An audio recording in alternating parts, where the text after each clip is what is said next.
Donc qu'est-ce qui explique un bâtiment aussi moderne ici? C'est que cette église du 19e siècle, elle était fort abîmée par une date clé dans l'histoire de Marlois, tristement clé, qu'on appelle la catastrophe de Marlois, du 21 mai 1944. On est à la fin de la guerre, les Allemands sont en train de concentrer toutes leurs forces pour l'offensive von Rundstedt, et la gare de Marlois est évidemment sur une ligne principale de liaison. Et le 21 mai, un dimanche, sur le temps de midi, un train allemand arrive en gare de Marlois et un avion anglais allié revient d'une opération, Chanatoga Chouchou. Il venait d'aller larguer quelques bombes avec des bombardiers qui l'accompagnaient et mitrailler des bastions finalement allemands. Et revenant de là, voyant un train allemand en gare de Marlois, lui restant des munitions dans ses mitrailleuses, le major Diebler se dit on va empêcher ce train d'aller plus loin. Et donc, sans ordre, il donne une rafale de mitrailleuses sur l'entièreté du train. Et en fait, ce train transportait 450 tonnes de TNT. Avec des wagons de TNT alternés avec des wagons de bouchons qui justement étaient là pour empêcher au cas de l'explosion d'un des wagons que l'autre ne prenne feu.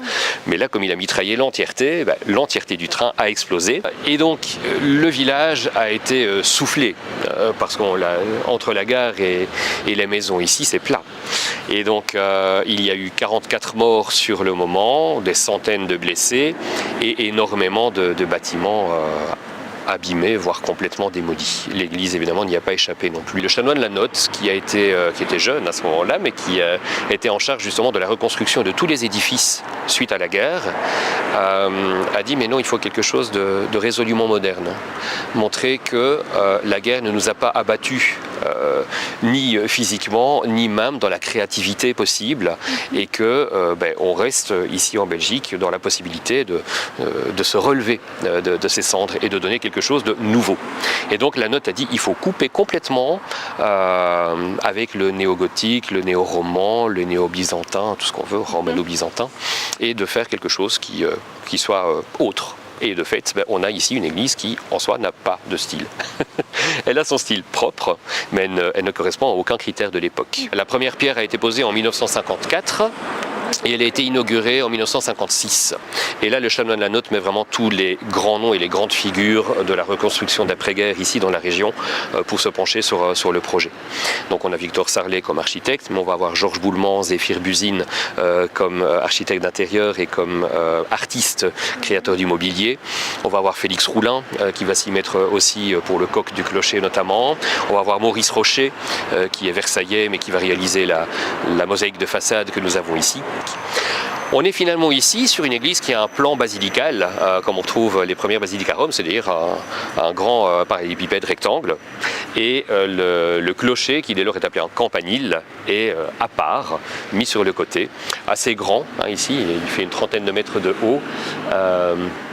Et il domine vraiment le village pour que les cloches soient entendues de loin et annoncer les célébrations. Cette réalisation plus moderne, et avec notamment cette voûte, mais qui est très écrasée, chose impossible avec les matériaux d'antan, mais rendue possible avec le béton armé. Donc on garde cette voûte céleste, la coque de bateau renversée, mais de manière beaucoup plus écrasée.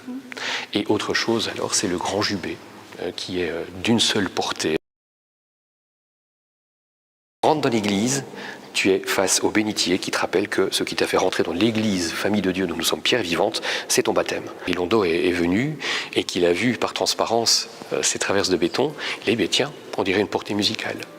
Et donc il s'est dit je vais alors réaliser des vitraux sur le thème du chant des chrétiens par excellence, qui est le chant de la résurrection, l'Alléluia.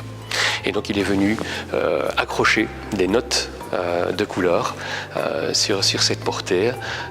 Et comme pour l'Alléluia, c'est une explosion de vie, de couleurs, de mouvements. Et donc il y a plus de 150 types de verres différents.